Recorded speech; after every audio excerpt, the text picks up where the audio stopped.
Health Watch segment. And as always, we are joined by our friend, Dr. Syed Hussain of Trinity Health of New England. Good morning. Good morning. Welcome back. Thank you very much. Good to see you now as the kids are starting to head back to school.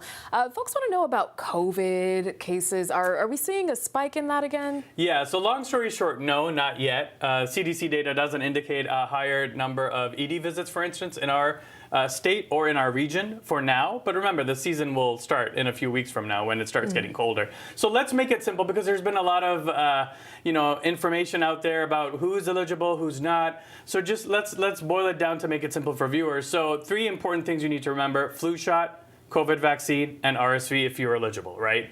And usually CDC recommends September, October timeframe to get these shots, especially flu and COVID, because it will last the entire duration of the season, so that you don't take it too early, but you don't want to take it too late so you don't have immunity either. Right. And so in terms of COVID vaccine, the FDA recently changed some of their guidelines around it. So if you're 65 and above, or if you're younger than 65 but with an underlying medical condition, there are a whole host of conditions that are medical conditions listed by the CDC: asthma, diabetes, heart disease, liver disease, cancer, physical inactivity, which is a little bit nebulous. Those individuals will be eligible for the COVID-19 vaccine. Now, if you're not falling into either of the 2 groups, can you still get the vaccine? Because that's the most common question being asked. Yes, you'll need to consult with your doctor. Probably won't be able to get it in a pharmacy, because the pharmacies will follow FDA guidelines. One other thing to mention here is the CDC's advisory committee on immunization practices will be meeting in a couple weeks, and they'll firm up some of those guidelines. But long story short, those are the recommendations from the FDA for now. We'll keep an eye on it. And then flu, of course, later this month into October is when you should be getting your flu shots. Yes, my fiance reminded me to get my flu shot this year. Last year, I got the flu. I did not get the flu shot, and I was down bad, Doc. Yes, it does protect you from more of the severe manifestations of the virus. Yeah. Okay, now there's another study out that says there's a certain type of vegetable juice that could help lower blood pressure in some older folks. Yeah, this is an interesting study. First, I want to preface this by saying this is not a magic pill to lower blood pressure.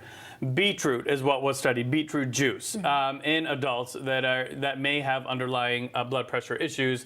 And, if you look at the science behind beetroot, it is rich in nitrates.